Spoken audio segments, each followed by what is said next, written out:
ప్రత్యేకంగా నాకు ఎప్పుడూ గుర్తుంటుంది.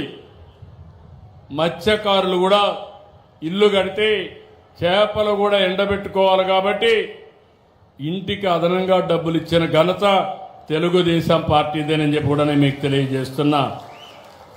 ప్రతి ఒక్కరికి ఇల్లు కట్టిస్తాం, ప్రతి ఒక్కరికి ఇంటి జాగా ఇస్తాం, కనీస వస్తువులు కల్పించే బాధ్యత మాది.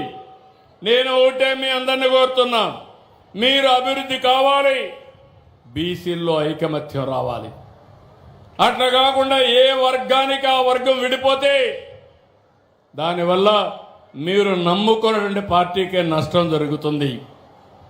బీసీలంతా 45 ఏళ్లుగా తెలుగుదేశాన్ని నమ్ముకున్నారు, ఆదరించారు, అభిమానించారు. మీకు మేము రుణపడున్నాం. తప్పకుండా మీ రుణం తీర్చుకునే సమయం ఆసన్నమైంది. అందుకే ఈరోజు తుమ్మల పెంట నుంచి ఈరోజు చెప్తున్నా, ఈ తీర గ్రామాన్ని ఆదర్శ గ్రామంగా చేస్తాం. 15 కిలోమీటర్లు ఇప్పటికే సిమెంట్ రోడ్లు వేసాం. 787 స్ట్రీట్ లైట్స్ అమర్చాం.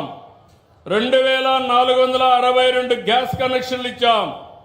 1452 ట్యాప్ కనెక్షన్లు ఇచ్చాం. 2 సాలిడ్ వేస్ట్ ప్రాసెసింగ్ యూనిట్లు పెట్టాం.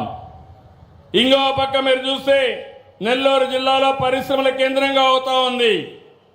రాబోయే రోజుల్లో కావలి కనక పట్టణంగా పాత పేరు సార్థకం అవుతుంది. ఇక్కడే మీరు చూస్తే రామాయంపట్నం పూర్తి అవుతుంది. దగదర్తి ఎయిర్పోర్టు మీ ఊరు పక్కనే వస్తుంది. నెల్లూరు జిల్లాలో 50 రోజుల్లో 10,000 కోట్లు విలువైన ప్రాజెక్టులు గ్రౌండ్ అయినాయి. ఫర్నిచర్ పార్కు, అపోలో టైర్స్ సహా 7 పరిశ్రమలు ప్రారంభించాం. క్రిస్ సిటీ వచ్చింది,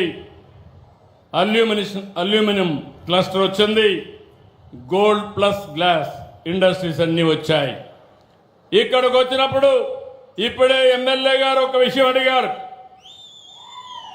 25 మత్స్యకారుల గ్రామాలను కనెక్ట్ చేస్తూ మెటల్ రోడ్డు కోరారు. 6,27,00,000 శాంక్షన్ చేస్తున్నాం. ఇంకో పక్కన desilting of north Buckingham canal కి 6.9 కోట్ల ఇది కూడా శాంక్షన్ చేస్తాం. దీన్ని ఇన్లాండ్ వాటర్ వేస్ గా క్రియేట్ చేస్తాం. ఇంకో పక్క ఇక్కడ 220/123/33 KVA సబ్స్టేషన్ కావాలన్నారు. ఇది కూడా శాంక్షన్ చేస్తామని చెప్పి హామీ ఇస్తున్నా. ఇక్కడ చూసినప్పుడు RNP రోడ్ని Ramayapatnam Juvvaladinne fishing harbour కి కనెక్టివిటీ కావాలన్నారు. నేషనల్ హైవే కావాలన్నారు. ఇది కూడా రాసి శాంక్షన్ చేపిస్తాం. ఇది కాకుండా నేను ఒక విషయం గుర్తుపెట్టుకోవాలి, మీరందరూ అభివృద్ధి చేద్దాం, కానీ కొన్ని సమస్యలు వస్తూ ఉంటాయి. మన ప్రమేయం లేదు. ఎక్స్టర్నల్ ఫ్యాక్టర్స్లో కొన్ని సమస్యలు వస్తాయి. ఎక్కడో పశ్చిమ ఆసియాలో యుద్ధ ప్రభావం మనపైన పడింది. ఎరువుల ధరలు పెరిగాయి, ఎగుమతులు తగ్గాయి, ఆయిల్ ధరలన్నీ మండుతున్నాయి, గ్యాస్ కూడా దొరికే పరిస్థితి లేదు. దీనికోసం మనందరం నా దేశం నా బాధ్యత కింద పనిచేయాల్సిన అవసరం ఉంది. ప్రధానమంత్రి నరేంద్ర మోడీ గారు ఒకటి చెప్పారు, 7 ప్రిన్సిపల్స్ పెట్టారు. ఎవరైనా పనిచేసేవాళ్ళు వర్క్ ఫ్రమ్ హోమ్, అనవసరమైన ప్రయాణాలు తగ్గించుకోవాలి. 2, ఏదైతే బంగారు కొనుగోలు చేయడం తగ్గించాలి. ఎందుకంటే నిల్వలు లేవు.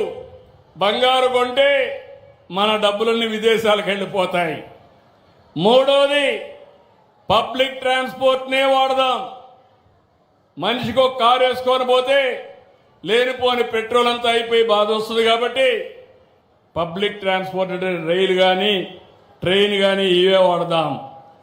వంట నూనెలు తగ్గించుకోవాలి. పామాయిల్ ఎక్కువ వాడితే ఆరోగ్యానికి ప్రమాదం.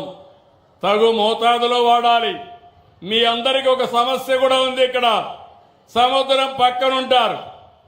ఈ ఉప్పంతా కూడా మీకు తెలియకుండా మీ శరీరంలోకి పోతా ఉంటుంది. దానివల్ల బ్రెయిన్ స్ట్రోక్ కూడా వస్తూ ఉంది. తొందరలోనే సంజీవని ప్రాజెక్టు తీసుకొచ్చి మీ ఆరోగ్య సమస్యలు కాపాడే బాధ్యత ఈ ప్రభుత్వం తీసుకుంటాం. ఇంకో పక్కన ప్రకృతి సేద్యానికి పోదాం. చేపలు కూడా ప్రకృతి సేద్యానికి పోదాం. ఇప్పుడు సీవీడ్ కూడా మనం కానీ మన రొయ్యలకేస్తే బ్రహ్మాండంగా తింటున్నాయి. ఫీడ్ కాస్త తగ్గిపోయే పరిస్థితి వస్తూ ఉంది. అలాంటి నూతన విధానాలతో ముందుకు పోదాం. రెండోది, విదేశ ప్రయాణాలు తగ్గించి టూరిజం తగ్గించి విదేశస్తులే భారతదేశానికి వచ్చేట్టుగా, మన బీచ్లకు వచ్చేట్టుగా, మన సముద్రం అందాలను చూసే విధంగా మనం తయారు చేసుకుందాం. ఇక్కడ బ్రహ్మాండమైన బీచ్లు ఉన్నాయి. ఆంధ్రప్రదేశ్లో ఉండే బీచ్లు ఎక్కడా ప్రపంచంలో లేవు. మీరందరూ సహకరిస్తే ఇక్కడంతా బీచ్ రిసార్ట్స్ తొందరలోనే వస్తాయి. విదేశస్తులు ఇక్కడికి వస్తారు. మీరు వాళ్ళని ఎక్కించుకొని సముద్రంలో ఒకసారి తిప్పి డబ్బులు సంపాదించే రోజులు దగ్గరలో ఉన్నాయని మరొకసారి హామీ ఇస్తున్నా. అయితే ఇవన్నీ చేస్తే మీ ఆదాయం పెరుగుతుంది, మీకు ఆరోగ్యం మెరుగుపడుతుంది, మీరు ఆనందంగా ఉంటారు. అదే నా ఆలోచన, నా ధ్యేయం. కానీ ఈ రాష్ట్రంలో ఒకటి ఉంది, గొడ్డలి పార్టీ ఒకటి ఉంది. ఏం తమ్ముళ్ళు, అర్థమైందా? గొడ్డలి పార్టీ అర్థమైంది? చేలు పైకి ఎత్తండి. మీరు చూస్తే రాష్ట్రంలో ఏ ప్రాంతానికి వెళ్ళినా పెట్టుబడులు, పరిశ్రమలు, సాగునీటి ప్రాజెక్టులు సూపర్ 6ని సూపర్ హిట్ చేయడం. ఈ రోజు నేను తుమ్మల పెంటకు వచ్చినప్పుడు చూసిన అభిమానం రాష్ట్రం అంతా వెల్లువిరుస్తా ఉంది. స్వచ్ఛందంగా వచ్చి సంఘీభావాన్ని తెలియజేస్తున్నారు.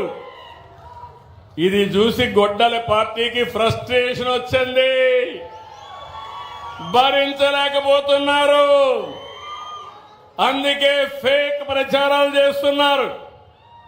బాబాయ్ హత్య నుంచి దస్తగిరి మండల వరకు, దస్తగిరి మర్డర్ వరకు కుల రాజకీయాలు, మత రాజకీయాలు, మత విద్వేషాలు చేసే పరిస్థితికి వచ్చారు. నేను అందుకే అడుగుతున్నా, గొడ్డలి రాజకీయాలు రాష్ట్రాన్ని వెనక్కి లాగుతాయి, అభివృద్ధి రాజకీయాలు ముందుకు తీసుకెళ్తాయి. మంచి ప్రభుత్వానికి అండగా ఉండాలి, మన జీవితాలను బాగు చేసుకోవాలి. అవునా కాదా అని మిమ్మల్ని అడుగుతున్నా. అవునంటే గట్టిగా చెప్పండి, కూడా చెప్పండి. అందుకే నేను చెప్పిన 4 మీరు గుర్తుపెట్టుకోండి. ఈ రోజు నుంచి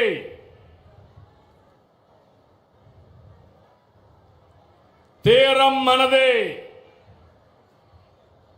బోటు మనదే, వేట మనదే, జీరో టాలరెన్స్. ఈ రోజుని చెప్తున్నా, ఎవరైనా ఈ ప్రాంతానికి వచ్చి మళ్లీ తప్పించుకోలేరు, రావద్దని హెచ్చరిస్తున్నానని మరొకసారి హామీ ఇస్తున్నా. 2, ఈరోజు మీ అందరికి హామీ ఇస్తున్నా, 200 మెకనైజ్డ్ బోట్లు శాంక్షన్ చేస్తున్నాను. 60% సబ్సిడీ ఇస్తున్నాం. మిగిలిన డబ్బులు ఈజీ ఇన్స్టాల్మెంట్లు పెట్టి మీ ఆదాయం నుంచే కొంత కట్టుకుంటే సరిపోయేట్టుగా ఏర్పాటు చేస్తా. 3 సముద్రం సంపదలకు వరం, సీవీడ్ కల్టివేట్ చేస్తాం. మా ఆడబిడ్డలు మగవారితో సమానంగా డబ్బులు సంపాదించే మార్గాన్ని చూపించే మార్గం నాది.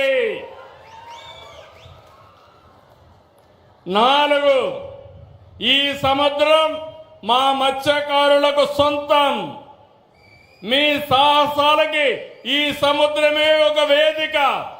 అందుకే ఆలోచిస్తున్నాను, మీ ఆదాయం ఎట్ట పెంచాలో పోర్ట్స్ కానీ, డిఫెన్స్ కానీ, టూరిజం కానీ ఎందులో అయినా సరే మా మత్స్యకారుల ఆడబిడ్డలకి, మగవాళ్ళకి, పిల్లలకి ట్రైనింగ్ ఇప్పిస్తా,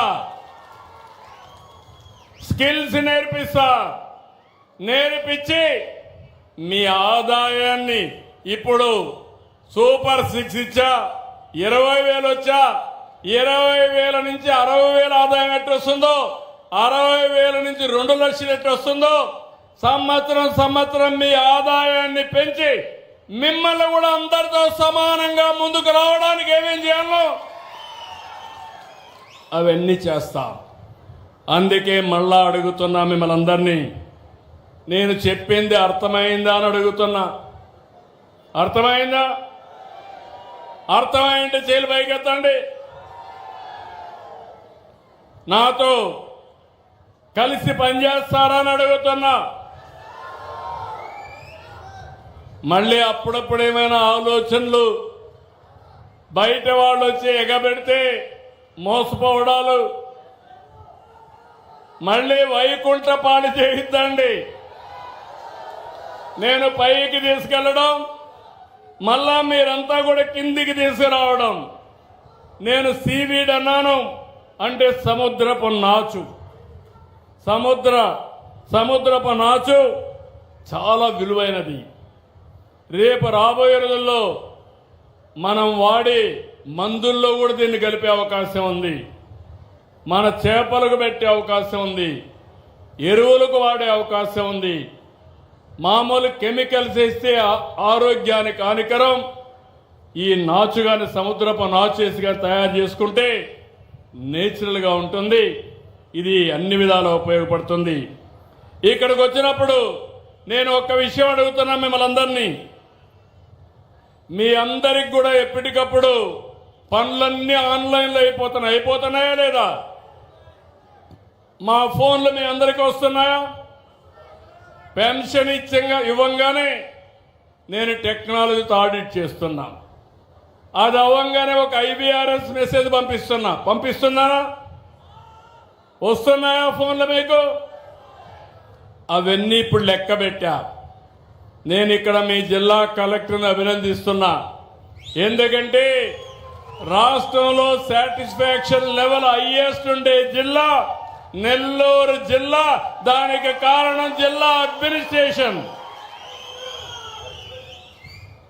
ఇక్కడ మీరు చూస్తే దగ్గర మా అధికారులందరూ ఇక్కడే ఉన్నారు.